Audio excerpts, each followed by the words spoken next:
जय श्री राधे। पूज्य श्री सद्गुरुदेव भगवान के चरणों में प्रणाम।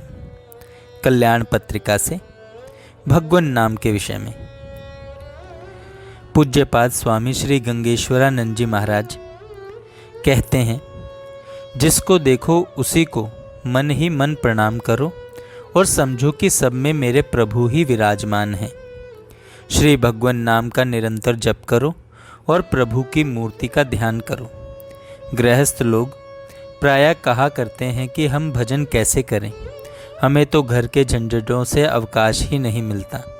देखो भाई, जिस प्रकार नटी सिर पर पानी का घड़ा रखकर नाचती है, तो अपने विभिन्न अंगों से हाव भाव व्यक्त करते हुए अनेकों प्रकार की चेष्टा करने पर भी उसका मन घड़े पर ही रहता है, उसी प्रकार तुम शरीर से सब प्रकार के काम करते हुए भी अपना मन श्री बांके बिहारी जी के चरणों में ही रखो। चित्त उनसे अलग न हो। भगवान का स्मरण करते हुए संसार को भूल जाना चाहिए और प्रभु के प्रेम में गदगद हो जाना चाहिए। लोग कहते हैं भजन में मन नहीं लगता। भाई देखो, जरा सा कीड़ा भी पत्थर जैसी कठोर वस्तु में घर बना लेता है, तो क्या हम प्यारे श्री कृष्ण के चरणों में घर नहीं बना सकेंगे? हमें ऐसी स्थिति प्राप्त करनी चाहिए जिसमें अनेकों कष्ट आने पर भी मन स्थिर रहे।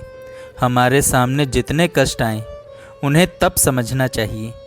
ऐसा मानना चाहिए कि श्री भगवान हमसे तप करवा रहे हैं। बिना तप के मनुष्य की निष्ठा परिपक्व नहीं होती। महाराणा प्रताप ने इतने कष्ट सहे, तभी तो वे हिंदू सूर्य कहलाए। जो घर में पड़े रहते हैं, धर्म के लिए तनिक भी कष्ट नहीं उठाते, उन्हें सूर्य कौन कहेगा? राम, कृष्ण, शंकर, दुर्गा, सूर्य, किसी की भी उपासना करो, सबका लक्ष्य एक ही है और सभी में मन की एकाग्रता होती है।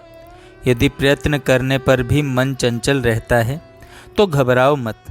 दृढ़ निश्चय करो कि कुछ भी हो, मन को रोकेंगे नहीं, मन को रोकेंगे ही।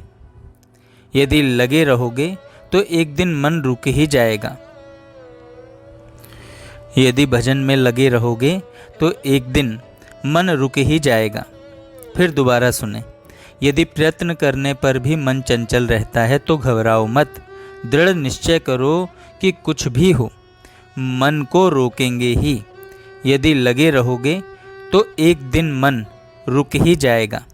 विश्वामित्र जी की तपस्या करते करते उससे गिर गए। विश्वामित्र जी तपस्या करते करते उससे गिर गए, परंतु वे हताश नहीं हुए। उन्होंने फिर परिश्रम किया और अंत में अपना लक्ष्य प्राप्त कर ही लिया। श्री कृष्ण रटते रहो, श्री कृष्ण रटते रहो, बस यही सार है। भगवान श्री बांके बिहारी जी बड़े दयालु हैं। वे न जाने भक्तों का क्या क्या काम करते हैं। त्रिलोचन भक्त के घर में रहे और नामदेव की छान छवाई।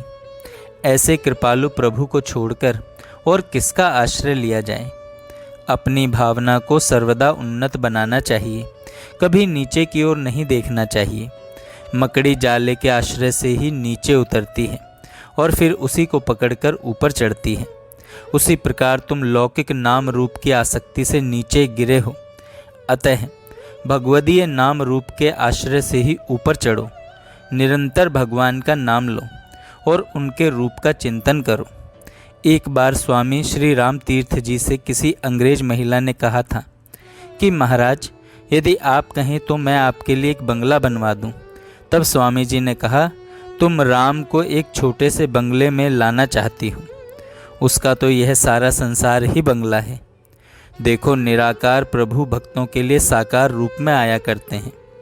यह विश्व भी प्रभु का ही संकल्प है, अतः इसे प्रभु में समझो और भगवान का नाम लो। जय श्री राधे। जय श्री राधे। पूज्य श्री सद्गुरुदेव भगवान के चरणों में प्रणाम। कल्याण पत्रिका से